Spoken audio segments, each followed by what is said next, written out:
little bit, I'll talk a little bit about our history.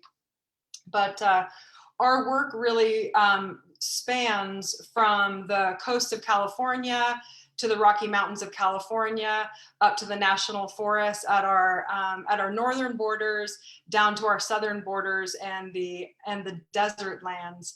And we provide our services at no charge to all of our clients. And our clients, I should mention, also include concerned citizens, and that was certainly the motivation for a case that many of you may have heard about that Advocates for the West fought years ago, and that was against the proposed megaloads route up along scenic Highway 12 up to the Alberta tar sands, and that would have been the transport of massive megaload oil refinery equipment. So on that case, we really got behind a band of hardy and angry citizens and defended that beautiful corridor. And then we also represent tribal interests, and we currently have a case now representing the Nez Perce tribe that I'll tell you about just a little bit as well. And I wasn't exactly sure what our geographic spread of our audience would be this evening, so I thought I would just draw your attention to a couple of local cases that you might have heard of. One of them is for those of you who maybe are in Boise or Southwest Boise or somewhere nearby. Over the years, you would have heard about the proposed mine up at Atlanta Gold, and also some historical mining pollution and degradation up that way. And we represented clients to fight back against Atlanta Gold for their failure to clean up historic mining waste. And it was spewing toxic metals into our water source. And the Boise River provides 20% of the Treasure Valley's drinking water, and is really a critical source of water for fish and wildlife, as well as agriculture. And so we fought back hard against Atlanta Gold's failure to uphold their part of the deal. And we actually were triumphant, and that resulted in one of the largest Clean Water Act cases in history. And it was a huge success. So that was something that we partnered with Idaho Conservation League, Idaho Rivers United, and others. And then a case that we worked on with Golden Eagle Audubon Society actually was against the proposed Kumo mine, which is also in the Boise River watershed in the Grimes Creek area. And that was touted by the mining company as what would have been one of, or the largest open pit molybdenum mines on the planet. And ourselves and our conservation partners and much of the citizenry decided that that watershed was simply not the place for that kind of project. And we fought back, and that mine has to date not been operational. So that was a great success. There was one of the major factors in that win was the identification of a really rare, beautiful little rosette, a little bitter root. But there were also some birds there that needed protecting, the northern goshawk and the great gray owl. And so that was a great partnership with the Golden Eagle Audubon Society. And then just a bit further up north, but I think something that folks have probably heard quite a bit about recently, is Midas Gold's proposal to put in a massive gold mine in the historic Stibnite area. So we are representing the Nez Perce tribe on that case in what is currently a Clean Water Act case, hoping to protect that watershed. It's really critical habitat and really very important culturally to the tribe. So those are just a couple of our local priorities. We have dozens of cases all across the West, and I would invite you to visit our website if you'd like to learn about the full spectrum of what we are working on. Such as Golden Eagle Audubon Society, we are a not-for-profit, and we are supported by the generosity of our donors and by private foundations. And we really appreciate everyone who is already with us. And if you haven't yet checked us out and gotten on board, then I would encourage you to look at our website. And feel free to reach out if you have any questions. And I'm going to turn it over to Sarah. This is really an especially important evening for us and an especially important topic. When we were founded in 2003, sage-grouse became one of our signature issues very early on, and it has been an issue that we have been leading on in the West now for the past couple of decades. So I won't say anything more about it. I'll just go ahead and turn it over to my colleague, Staff Attorney Sarah Stellberg. Thanks, Amy, for that awesome introduction to advocates and our work. I'm going to go ahead and screen share my slideshow here. All right. Adra and Amy, can you see this all right? I'm not going to, okay, awesome. I'm not going to put it in slideshow view, but hopefully it's big enough for everybody to see because I want to have my notes up on the screen at the same time. So as Amy mentioned, I'm a staff attorney with Advocates for the West. I've been with Advocates for over 3 years now, and most of my cases focus on greater sage-grouse and our cases trying to preserve this awesome bird. So I'm really excited to give this presentation today. I'm going to a background on sage-grouse, where it lives, you know, the species, just to make sure everybody's on the same page. I know many at Golden Eagle Audubon probably have had the opportunity to see sage-grouse in the wild, which is awesome. And then I'm going to focus on our efforts to conserve sage-grouse, kind of the key threats to greater sage-grouse in Idaho and across the Western US. And then talk about sage-grouse's journey through the courts and our role in that litigation. Let's see here. Sorry, folks, it's a little hard to advance in this. There we go. All right, so the greater sage-grouse is a picture of the sage-grouse. It's a male, you can tell by the fancy tail feathers. Sage-grouse is a species that depends entirely on sagebrush habitat for survival. We have a lot of sagebrush in Idaho and in the Intermountain West. In the winter, sage-grouse eat sagebrush. They rely on it for cover from predators. And they move, you know, occasionally throughout the year, they'll eat forbs and grasses and other species that are also in sagebrush habitat, but they are considered a sagebrush obligate, which means that they rely on sagebrush habitat throughout the entire year for their survival. The males are probably the most famous for their spring mating dance, where they kind of strut around and puff up their chests like you see here and try to attract the attention of the females. And their spring mating grounds are called sage-grouse leks. These are typically areas that are more bare grass. They're more visible than typical sagebrush, and the males go there so that they can be seen by the ladies. And the idea is they're all sort of competing to be one of the few males that actually get to mate with the female sage-grouse. Sage-grouse are largely ground dwelling. So if you see them, it's typically going to be kind of underneath the sage-grouse cover. Occasionally you might startle them and they'll fly a little bit, but they are a ground dwelling bird. And they migrate, but they typically migrate just between various patches of sage-grouse habitat throughout the year. So in the winter, they'll try to find areas that are exposed from the snow because they need to eat the sage-grouse in the winter. It's like, I think 90% or more of their diet in the winter months. And they might move to some wetter areas during the summer months to take advantage of the forbs and grasses. They migrate to the same leks every spring.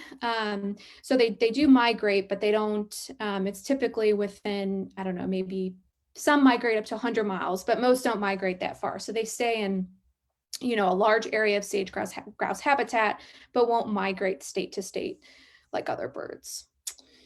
Let's see. All right, so I'm going to try playing this video. I hope if this doesn't work through PowerPoint, I'm going to pull this up. This is a a trailer from an awesome 2015 documentary that shows the sage-grouse mating ritual, kind of gives an introduction to where sage-grouse live, and it's just some inspiring photographs to kick us off. So I'm going to try to play this.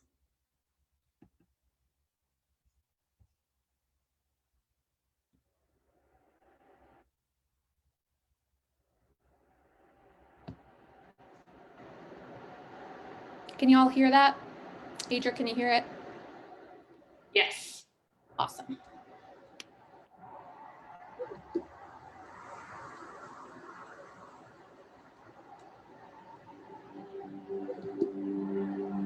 On an icy plateau, a lone performer takes the stage.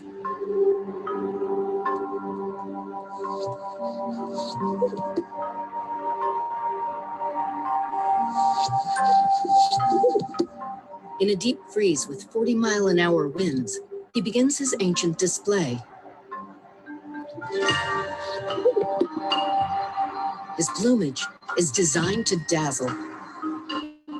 Key to his success is to stand out in this vast expanse.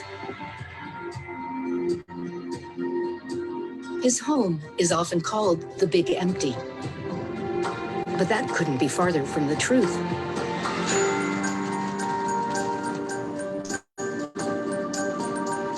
Those who look closely will discover a landscape full of life. On this stage, the struggle for survival has played out for millions of years. But change is on the horizon, splintering what remains of the wilderness, forcing those who call this home to face an uncertain future.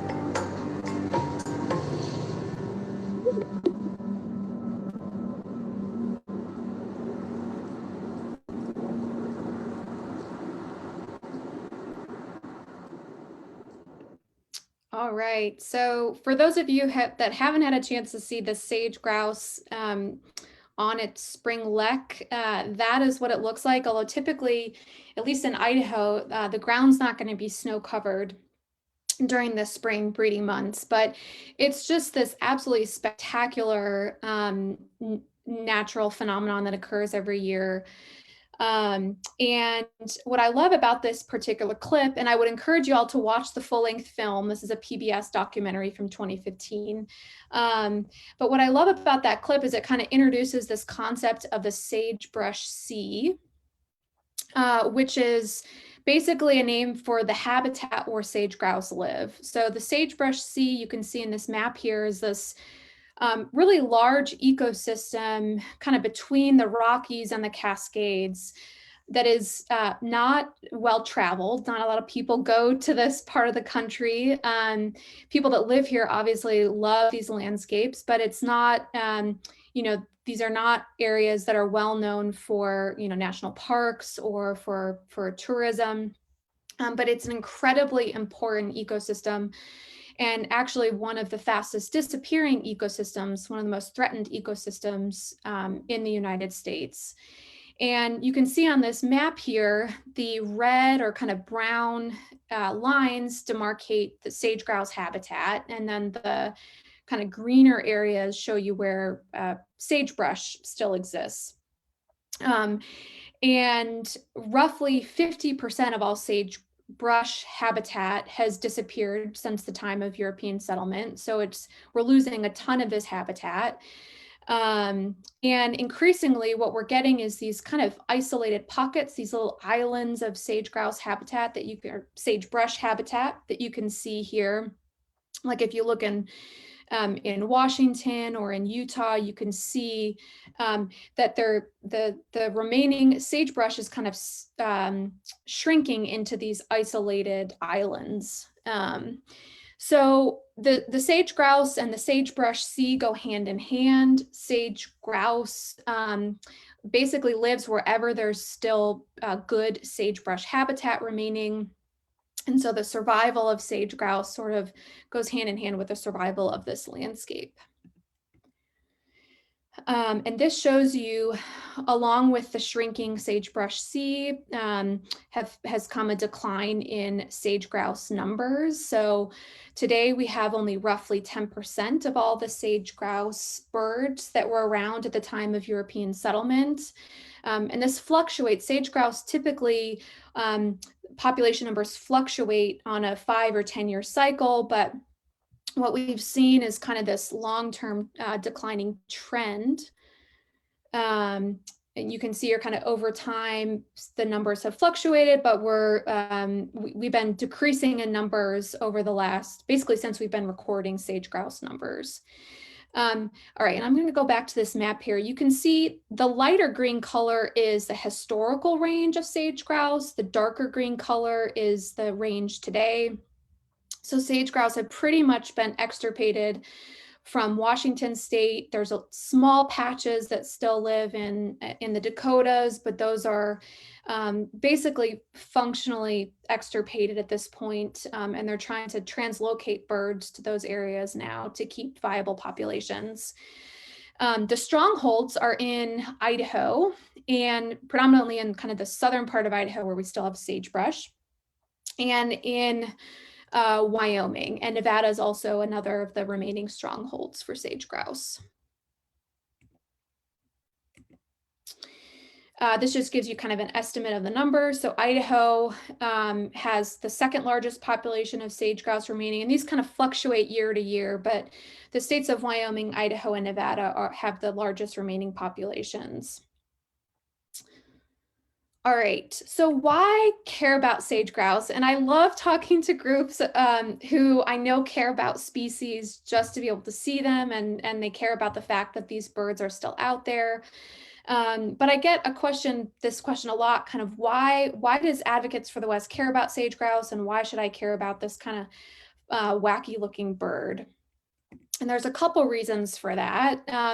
The first is that sage-grouse aren't the only wildlife that live in the sagebrush sea. And the fact that sage-grouse numbers are declining is kind of an indicator of how these habitats are doing overall. So this is an awesome infographic that I love from, I think actually from Audubon National, that shows you all the different species that live in sagebrush habitat. We've got pronghorn up in the top, and coyotes migrate through sage-grouse or sagebrush habitat throughout the year. Songbird species, the golden eagle spends time in sagebrush habitat. Insect species, we've got the pygmy rabbit, which is a particularly cute species that lives in sagebrush habitat. There's a huge diversity of wildlife that's kind of surprising. If you go to these areas, they might seem like a desert, they might seem like they're not abundant with wildlife and different plant species, but the more time you spend there, the more you realize that they really do support these incredible ecosystems. There are also a lot of bird species, which I know this audience will love, and these are just some of the birds that rely on sagebrush and healthy sagebrush ecosystems, just like sage-grouse.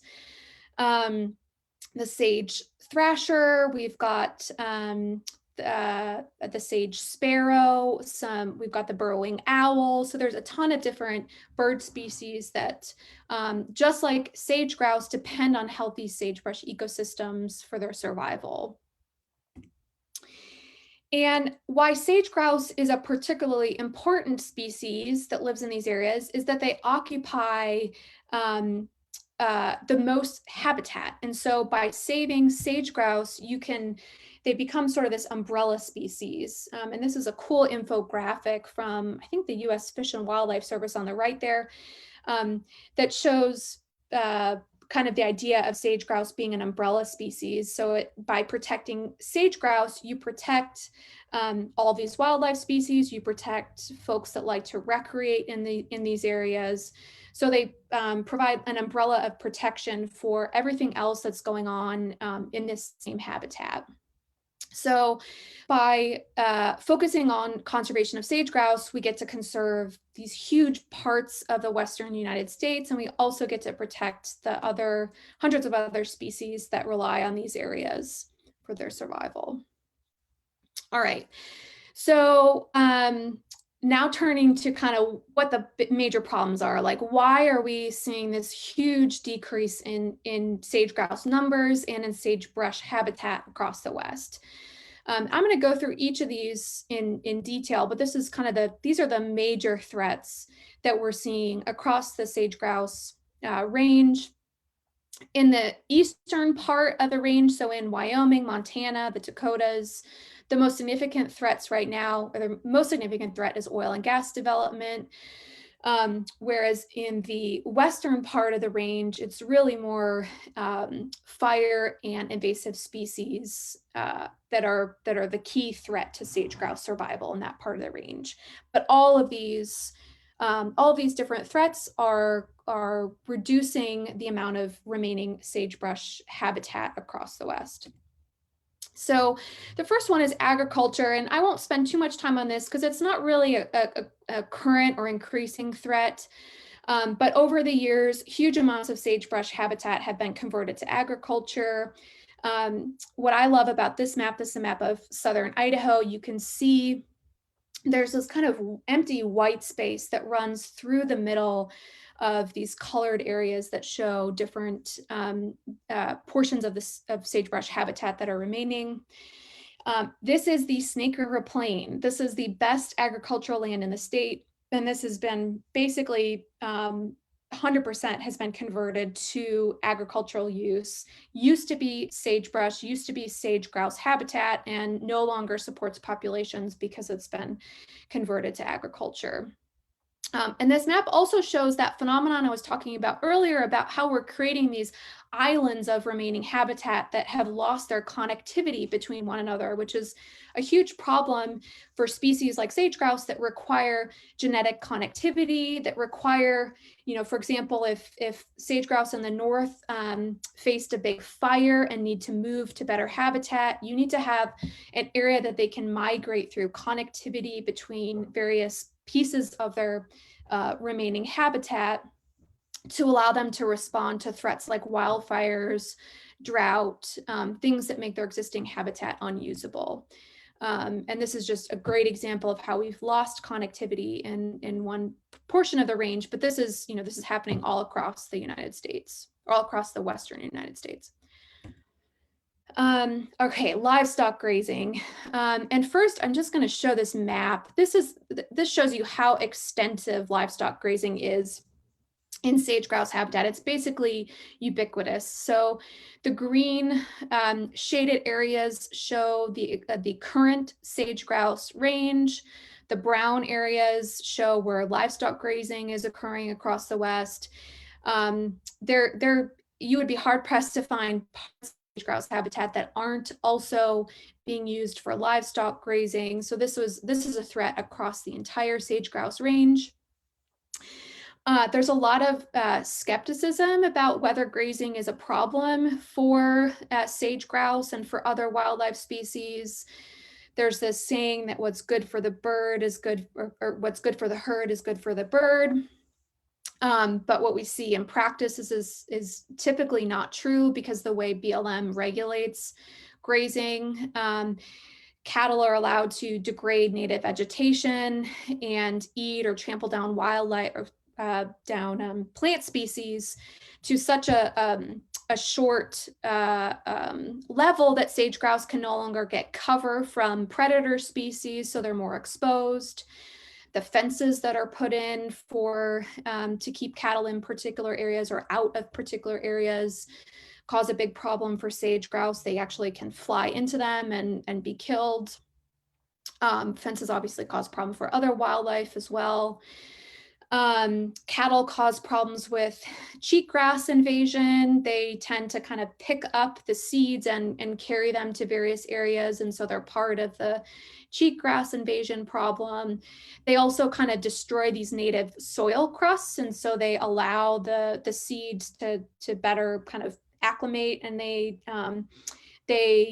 destroy the kind of natural resilience to wildfire and all the things that the native soil crusts are really good at doing. They also destroy riparian areas. Like I mentioned, sage-grouse need these areas during the summer months. And in the top picture there, you can see a photo of what used to be a healthy stream that's now basically just bare dirt and some mud. No longer a good, healthy habitat for sage grouse. So livestock grazing is a big problem. Roads, fences, and power lines.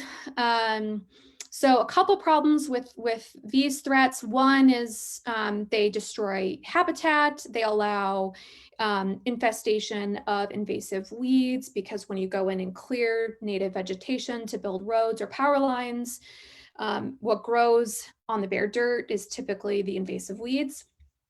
Sage grouse can also be, just run over by cars. This is a photo of a sage grouse that met its demise in an oil and gas field. The other problem with power lines and fences is that they create perching structures for predators. So raptors and other bird species can kind of perch on top of fences and get a better view of sage grouse. They can kind of look down and see them better than if they were on the ground or flying around. And so predation increases in areas where you have more roads and power lines and fences. So these are I'll just skip through these. These are just maps kind of showing the extent, but you all know if you traveled around Idaho in sagebrush habitat in the Wahis or different areas, there are a ton of roads that seemingly go to nowhere, that have been kind of stamped through these native ecosystems, fences everywhere, highways, power lines. So it's a huge problem for sage grouse.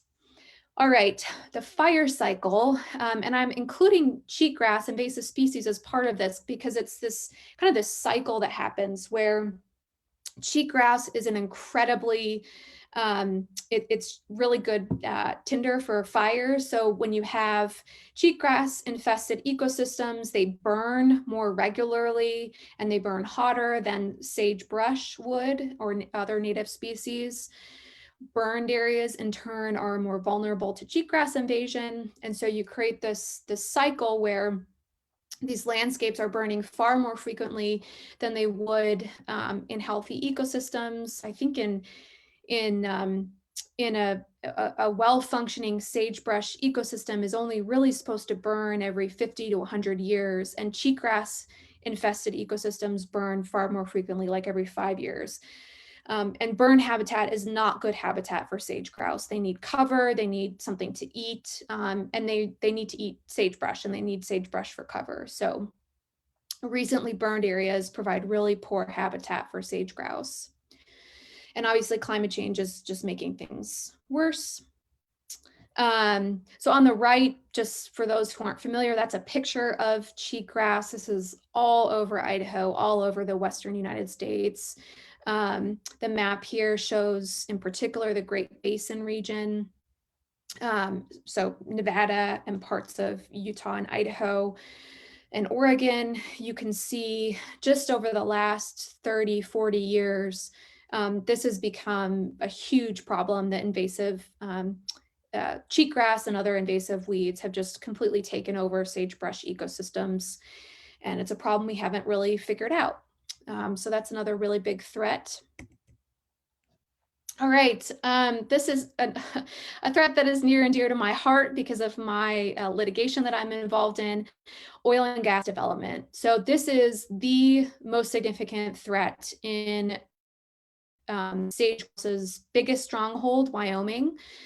There are tons of huge oil and gas development projects that are being approved in prime sage-grouse habitat. And these are areas that we're never going to recover. Once the sagebrush habitat is gone, sage-grouse completely abandon these landscapes. It's incredibly difficult to regrow healthy sagebrush ecosystems once they've been destroyed. This is a really slow growing plant. And you need moisture to get it going. And these are arid landscapes, so it's really, really difficult to recover these areas once they've been developed. And a couple of reasons why oil and gas development is particularly bad. I mean, obviously you're clearing landscapes, and all. This is a picture of an oil and gas well pad being built. There's a lot of ground clearing that happens. They stamp in roads to these ecosystems. There are different industrial facilities that have to go in. Sometimes water collection tanks where sage-grouse can fall in, and there can also be West Nile virus. That's another threat to sage-grouse.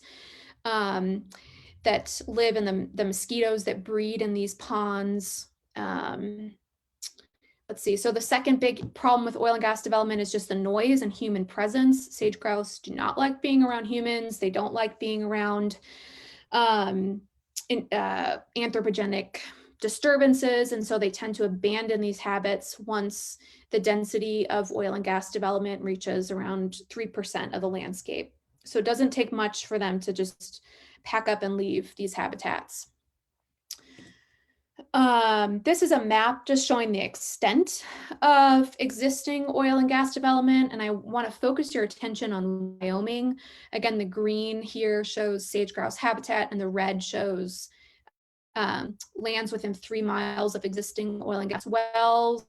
Most of Wyoming's sage-grouse habitat is within 3 miles of existing oil and gas development, and the problem is only getting worse.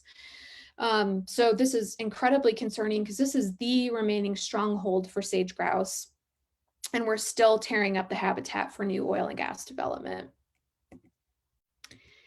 This is, gosh, this is such a sad photo. This is from the Jonah Field in Wyoming. This is a really kind of an extreme example of oil and gas development, but it shows you what it looks like when one of these major oil and gas developments comes into a landscape.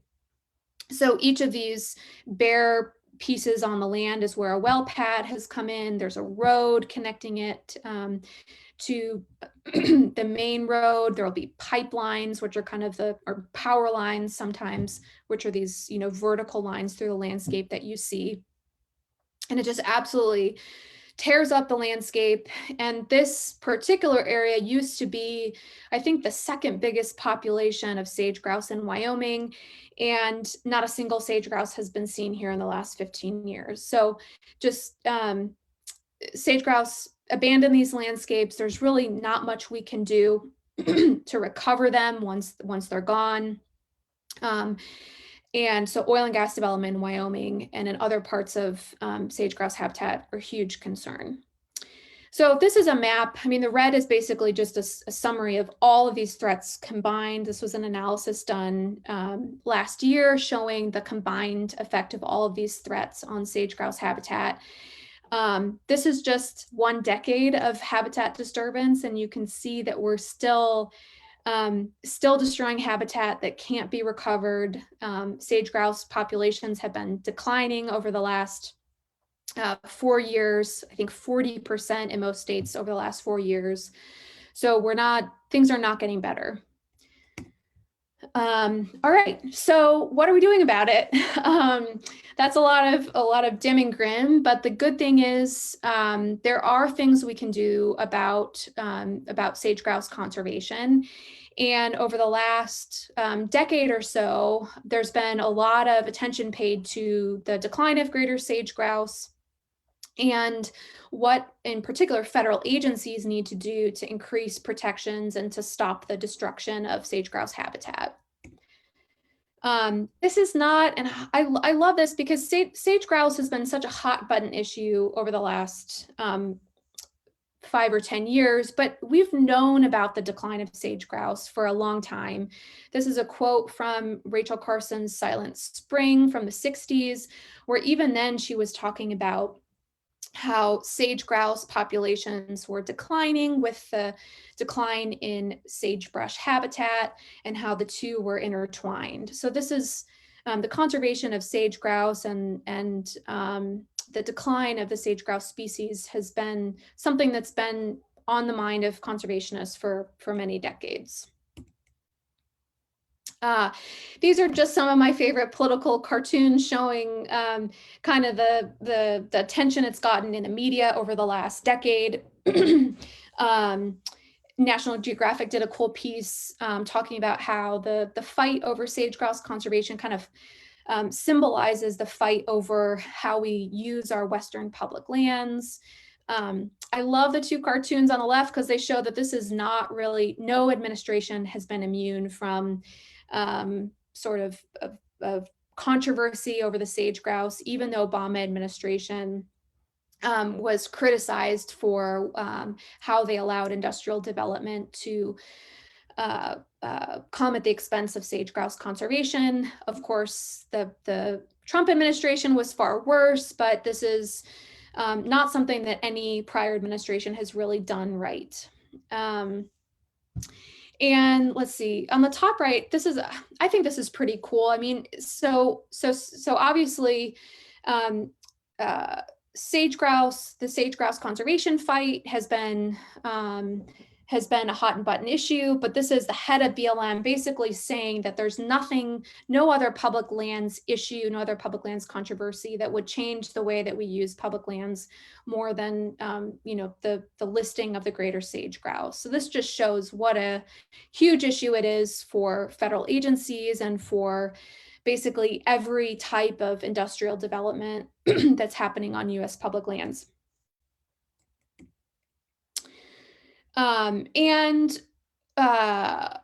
Federal agencies are a huge part of the problem and a huge part of what the solution needs to be for sage-grouse. And this is because they manage so much of the sage-grouse's existing range. The BLM in particular manages half of all remaining sage-grouse habitat. Forest Service has a little bit of sage-grouse habitat, but largely it's up to BLM to determine how these habitats are going to be managed.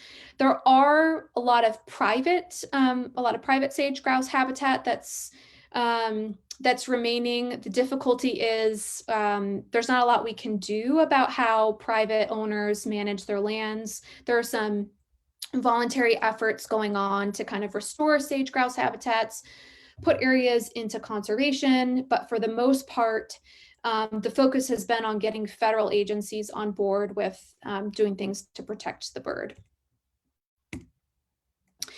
So now I'm going to kind of switch to what Advocates for the West in particular has been doing over the last couple decades on sage-grouse conservation. And we have three basic legal tools that we've been using. The first is the Endangered Species Act. So we've filed litigation over the decision whether or not to list the sage-grouse on the Endangered Species Act. We've also used challenges to federal land use plans.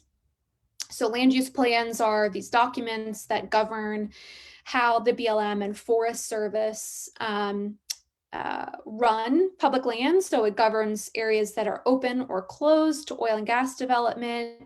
It governs what conservation measures have to be put into place. It can put particular areas into conservation status and kind of keep them closed to particular uses, industrial uses, or recreational vehicles, for example. So these land use plans are kind of the blueprint for how we're managing public lands and are an incredibly important step in planning for the management of sage-grouse and other species. And then we've also challenged individual grazing permits, oil and gas leases, mining approvals, kind of one-off decisions that impact greater sage-grouse.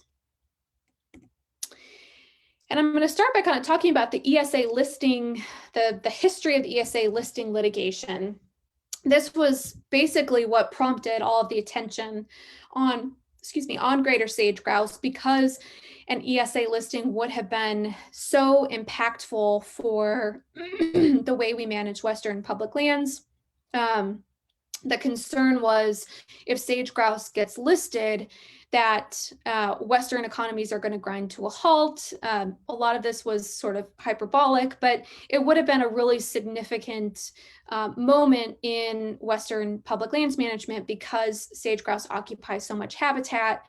And if they gain ESA protection, you wouldn't be able to develop something like the Jonah Fields in Wyoming anymore if that area provided habitat for sage-grouse, and it had been listed on the ESA.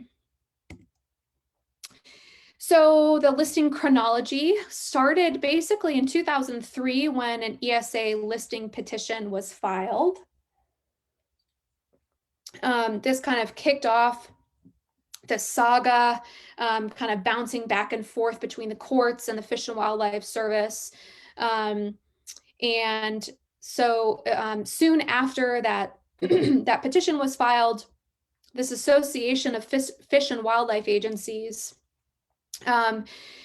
prepared this conservation assessment for sage-grouse and basically said, we have no cause for optimism. The habitat threats, declining populations are really concerning to us.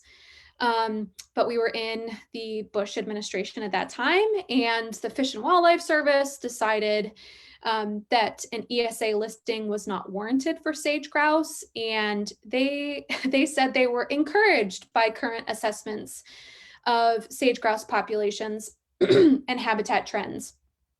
Advocates for the West challenged that decision in court. They showed that the relevant actors at the Fish and Wildlife Service had been meddling in the process, and that political interference had played a role in the not warranted decision, and that instead of being led by what the science showed, they were led by the politically expedient decision.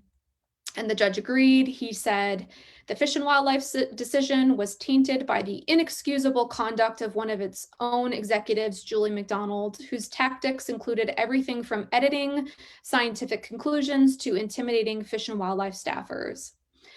And so the court vacated that not warranted listing and told Fish and Wildlife Service that it had to go back and redo its decision and follow the science and what the science said about what sage-grouse needed. So as the Fish and Wildlife Service was revisiting that ESA listing, Advocates for the West pressed a couple of other legal strategies. We filed some land use plan litigation. So in 2008, we challenged, I think it was 17 or 18 BLM resource management plans. These are those blueprint documents I was talking about. And we challenged them for failing to adequately protect sage-grouse. The court again agreed, finding that the plans violated various federal laws and ordered BLM to go back to the drawing board for the first plans that we had challenged and revise them to protect sage-grouse.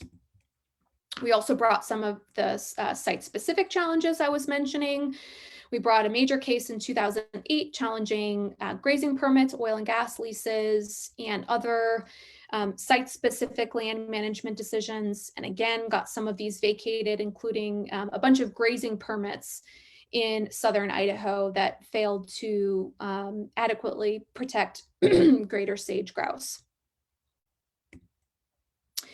So meanwhile, the science was advancing, and I want to make this point because the science is so critical to the work that we do in court. When we go in and challenge one of these ESA listing decisions or a land use plan, we have to have science to back up our arguments and explain to the court why what the agency did failed to follow the best available science, ignored critical studies, and so forth. So as the Fish and Wildlife Service was revisiting its ESA listing decision, the science was improving. We were learning more about where sage-grouse live, the most important habitat. We were learning about the way energy development impacts sage-grouse, kind of its habitat needs. And so all of the whole field was advancing, which sort of helped the Fish and Wildlife staff and helped conservationists kind of understand what sage-grouse might need to survive. So back in court, the Fish and Wildlife Service has issued a new ESA listing determination, and this time they did follow the science and they found that sage-grouse warranted an ESA listing. But they found that an ESA listing decision at that time was precluded by higher priority species, meaning they weren't able to get around to the ESA listing at that time. But at a minimum, they did conclude that sage grouse were not in a good position and that they did warrant ESA protection. So some foot dragging required another court decision, basically to get Fish and Wildlife Service to agree to a new ESA listing decision by 2015. This was basically challenging the precluded part of that warranted but precluded finding. We were trying to prompt them to actually list the sage grouse so that they would get some protection. And I should say this settlement was not part of an Advocates for the West case, but was brought by another coalition of environmental groups. So with the threat of that 2015 listing decision kind of looming over them, the BLM and the Forest Service launched this huge national sage grouse planning strategy. And the hope was that they could implement increased protections for sage grouse into these federal land use plans to avoid a listing decision in 2015. This was huge conservation effort. It required industry and conservationists and federal agencies and state agencies to come to the table and make some compromises about what sage grouse needed in terms of protections in these federal land use plans. The process resulted in the revision of nearly 100 land use plans across the entire US. You can see in that map there, this is the territory where sage grouse got increased protections in federal land use plans. And the two key things these plans did were they designated priority habitats. So they sort of drew lines on a map where we really needed to preserve the remaining habitat. And they also adopted new conservation measures in the plans. So they changed the way that BLM and Forest Service would allow grazing and oil and gas development and other industrial development to happen on public lands in sage grouse habitat. These plans resulted in a not warranted decision. So the Fish and Wildlife Service determined that these plans provided enough protection for the sage grouse and that it no longer warranted ESA listing. Just in the sake of time, I'm going to skip through these. The problem is these plans, while they were a great step forward, they had huge loopholes in them. They failed to follow what scientists had recommended. They had these huge exclusions for the sort of the favored industries in particular states. So in Wyoming, for example, they really watered down the protections or the restrictions on oil and gas development. They ignored the threat of climate change. They adopted basically no protections from grazing. So they were a good step forward, but not good enough. So Advocates for the West filed suit trying to get improvements in these 2015 sage grouse plans. That was a 2016 lawsuit.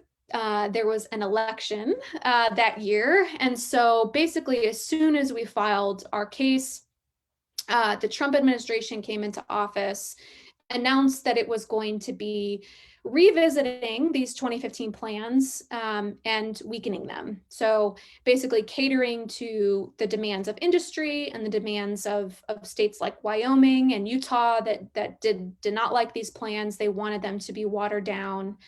So our litigation was stalled.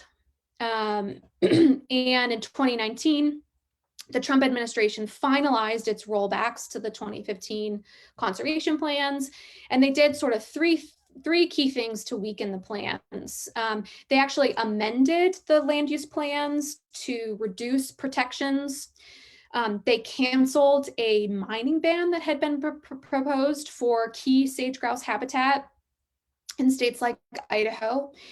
And they also adopted this new policy that prohibited BLM from requiring compensatory mitigation, which was one of the key requirements in these 2015 plans. And the idea was, if someone's going to come in and destroy, let's say, 5 acres of sage-grouse habitat in one area, BLM was going to require them to improve or restore 5 acres of habitat elsewhere.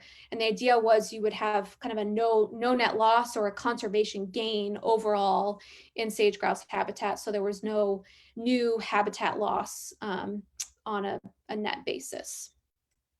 So these are the 3 key Trump rollbacks.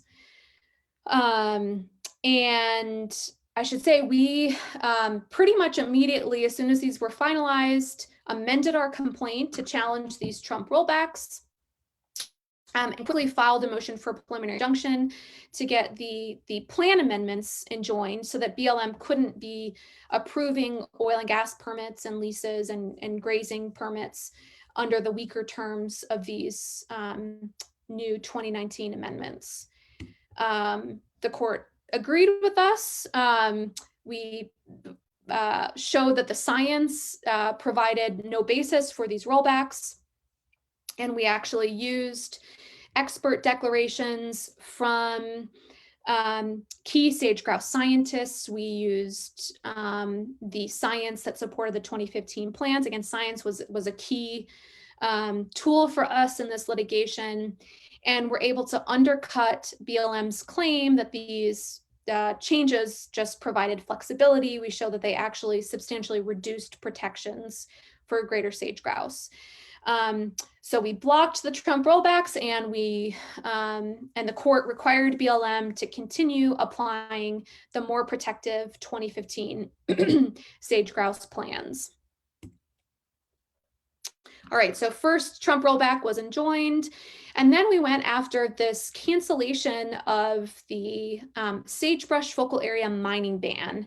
And this mining ban had been proposed in 2015, but wasn't yet finalized when the Trump administration came into office. So they halted the process, and we challenged that decision to halt the process as arbitrary and capricious. And the court agreed with us. He found that BLM didn't do its homework, didn't show why the mining ban was no longer needed for greater sage-grouse. This was a decision actually just issued last month or earlier this month. And you can see in the map there, all of the green areas are the sagebrush habitat that was proposed for this mining ban. So these areas, if the withdrawal actually goes through, would be protected from all new hard rock mining claims, which for those that live in Idaho is pretty cool, because this is a really beautiful part of the state. It includes a lot of the Owahis, would be important for sage-grouse, but also important for those who value these public lands. All right, so where we are currently, our litigation is ongoing, so we will challenge that third Trump rollback, assuming the Biden administration doesn't sort of walk back from that change on its own, which is certainly possible. And I want to just very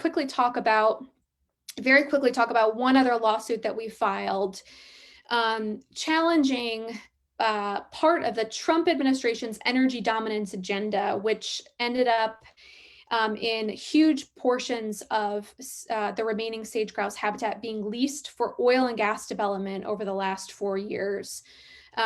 In particular, one of the lawsuit here challenged 15 oil and gas lease sales in sage-grouse habitat for failing to meet the commitment that BLM made to prioritize oil and gas leasing outside of sage-grouse habitat, and because BLM failed to analyze the environmental impacts to sage-grouse before issuing these leases. And this is a map kind of showing where those new oil and gas leases are across the sage-grouse range. The leases are in red. And we've had success in that lawsuit as well. We were able to void over 600 leases encompassing 1 million acres of public lands in our round one briefing. So this is roughly 1/4 of all of the acres that were leased by the Trump administration in the first couple of years.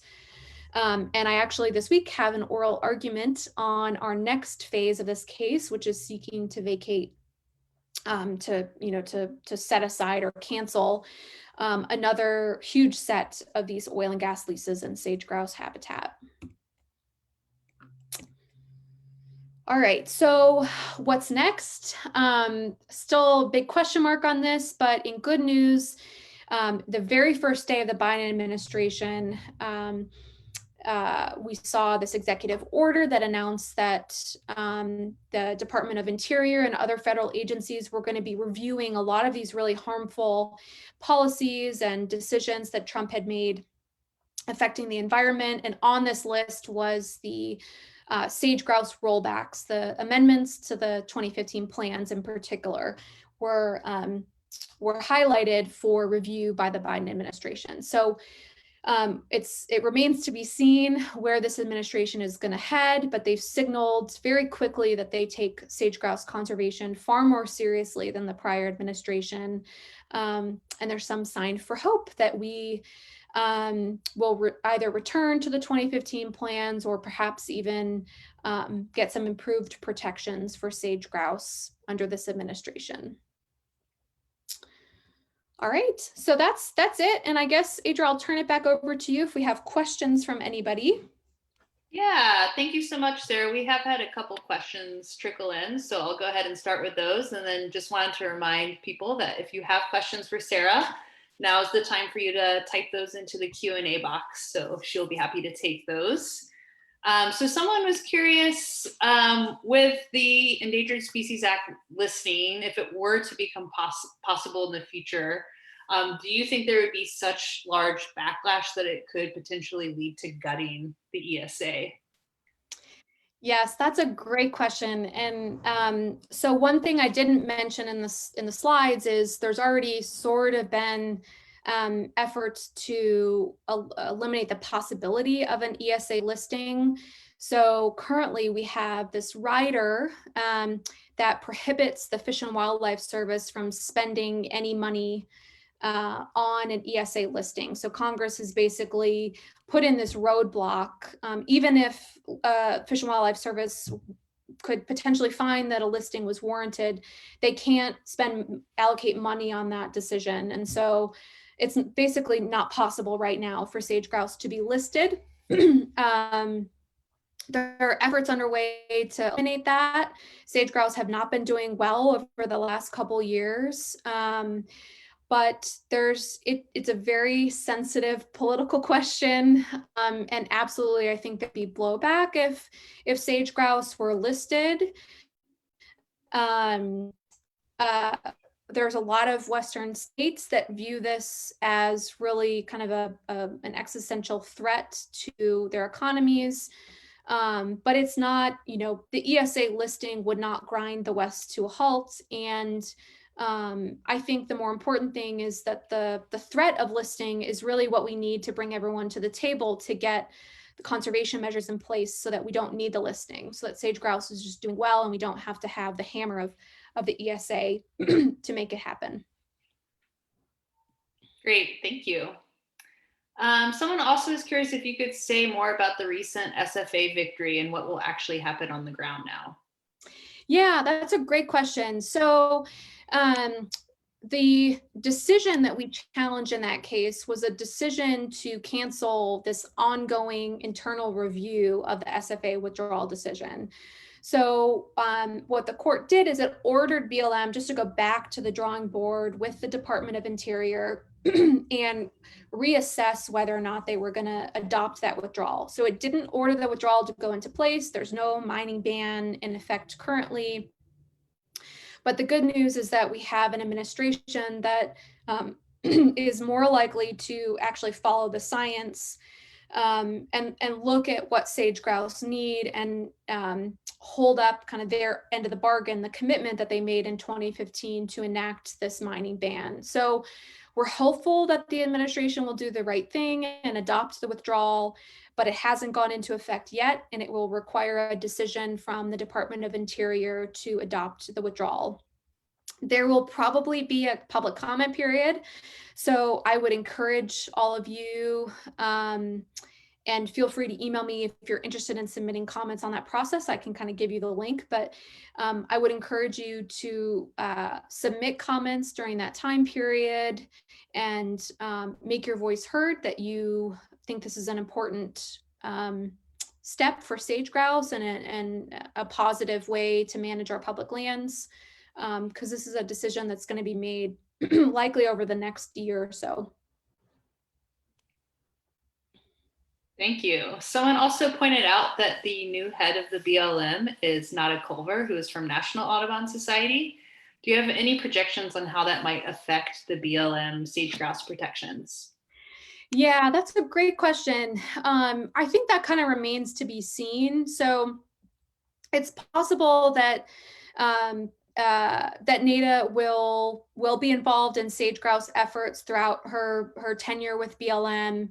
But because she's been involved in sage-grouse conservation through Audubon, it's also possible that she might recuse herself from particular decisions.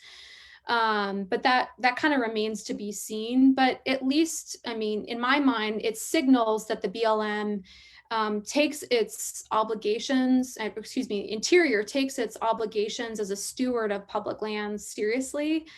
And we're no longer in a world where Interior and BLM are led by industry lobbyists. And so I think it's great news, and just kind of signals where the administration's priorities are.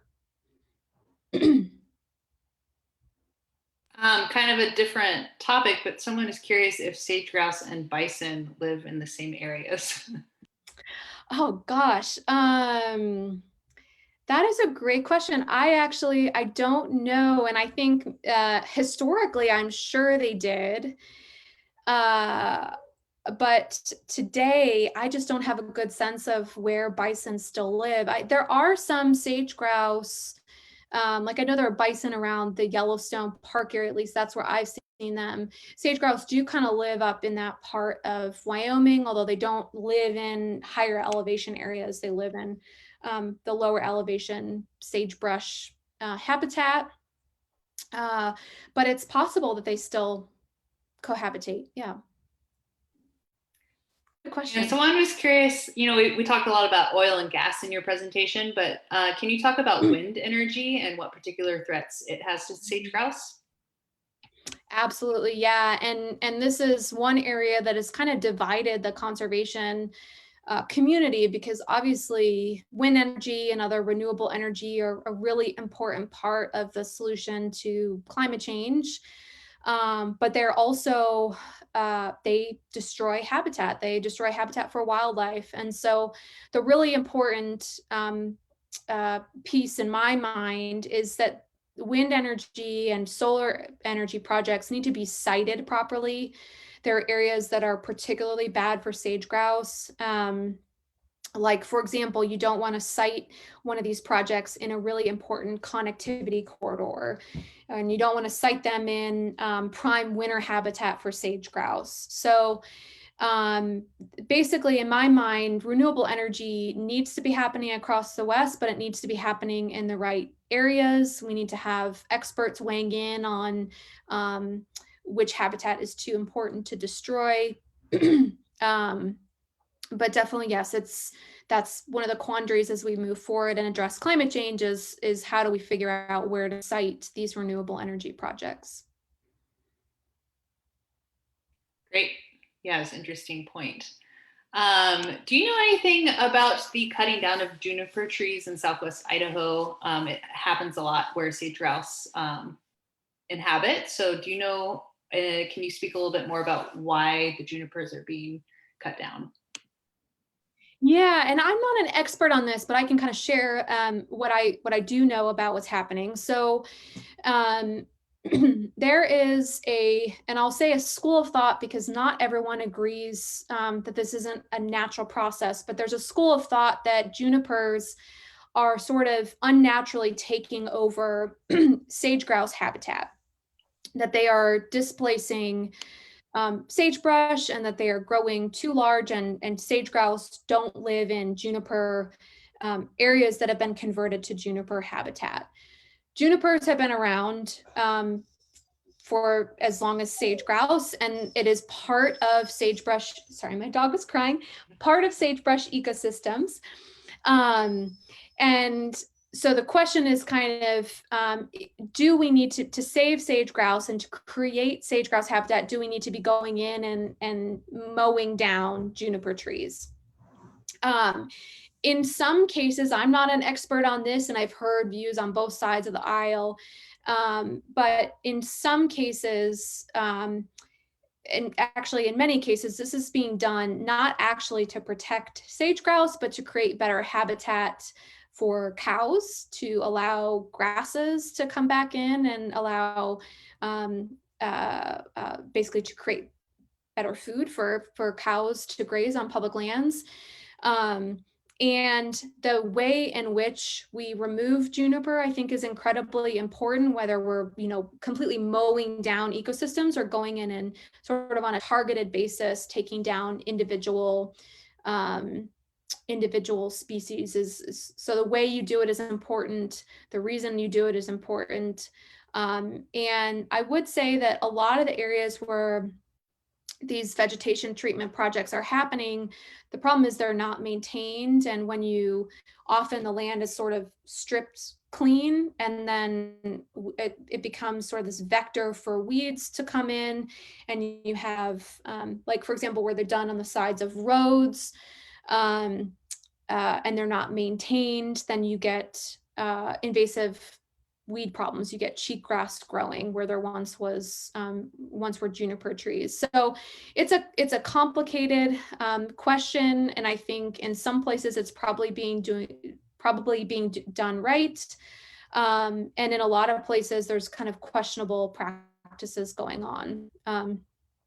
And I haven't in particular had any cases on juniper removal, and if anyone has more particular questions, I'm happy to set you up with someone on advocate staff who's more of an expert on that issue. Thanks. Yeah, it's an interesting topic. Could probably do a presentation just on that. So we do have a few more questions, so I want to make sure that we can get through them all. Someone was curious, how soon will we know if the Biden order will go retroactive to 2015? And they were also wondering if you could speak to the recent Fish and Wildlife Service regulations for migratory bird protection. Yes.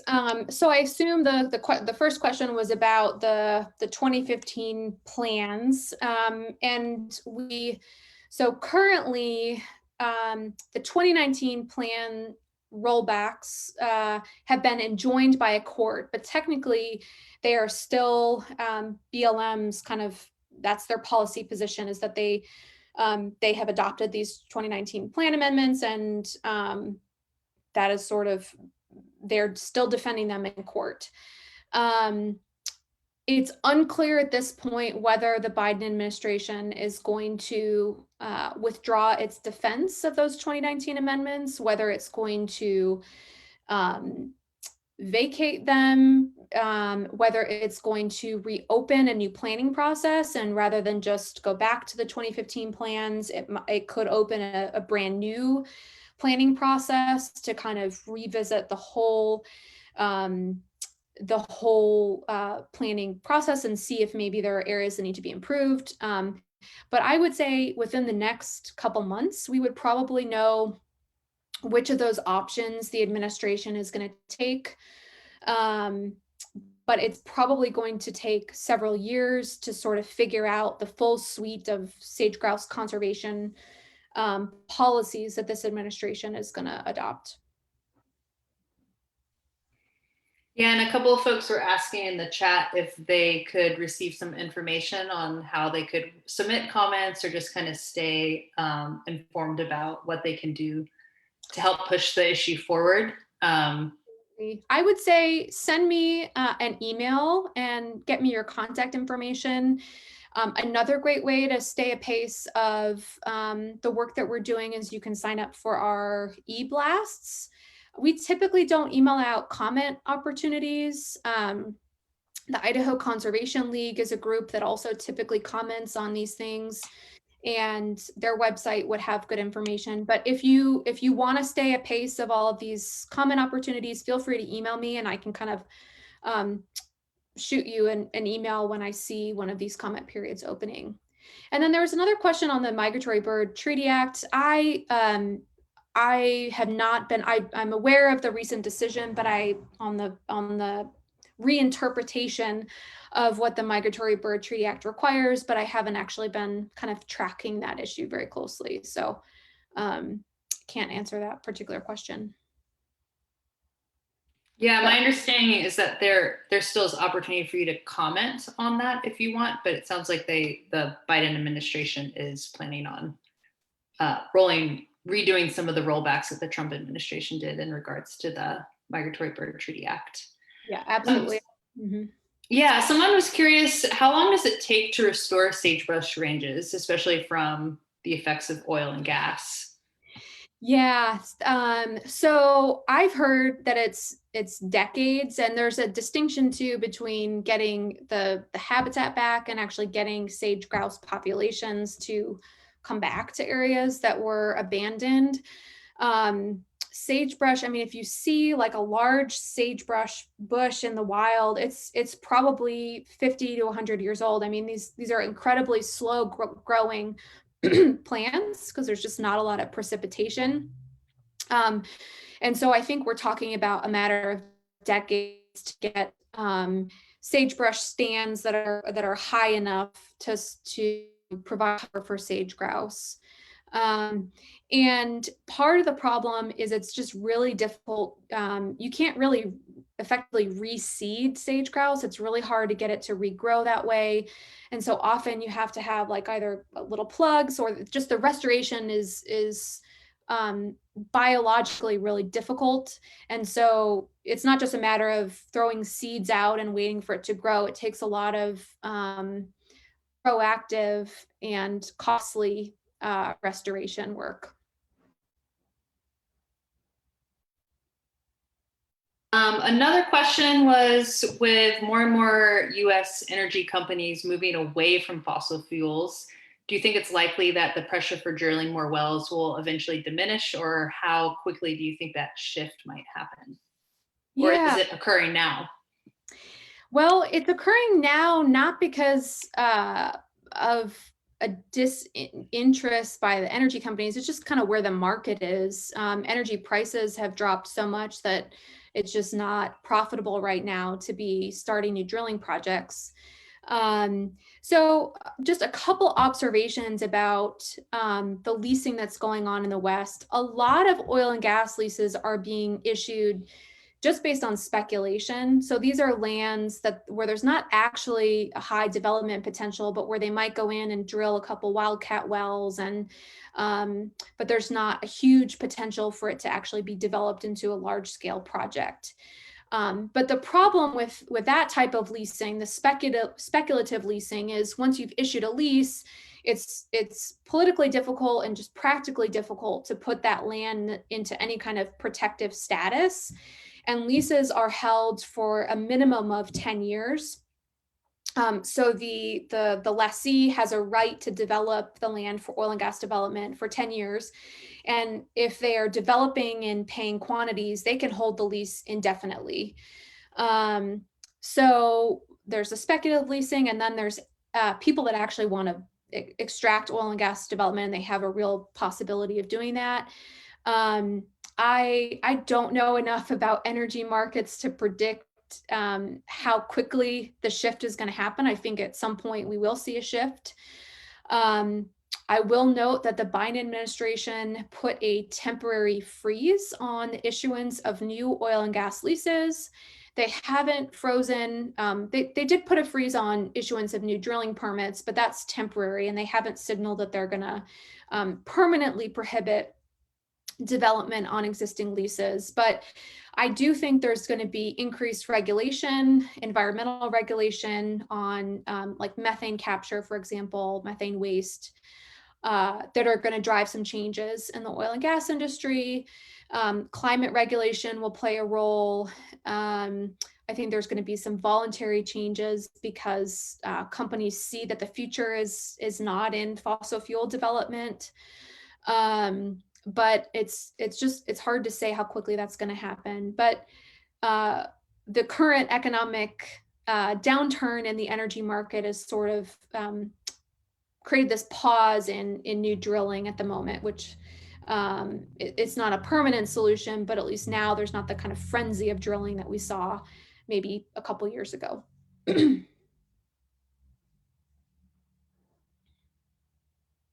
Are you aware if sage-grouse are allowed to be legally hunted? And is there also any evidence that they are prone to lead poisoning?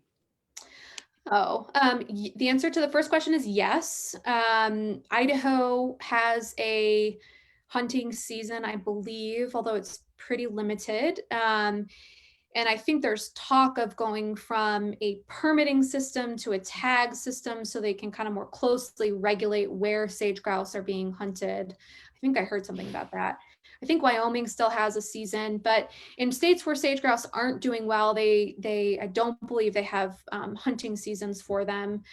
And I would note that hunters are actually pretty strong advocates for sage-grouse conservation because they worry that they won't be able to, take their kids out to hunt sage-grouse like they did. So the hunting and fishing community has been advocating for really strong sage-grouse protections, in part because the hunting seasons are disappearing in a lot of areas.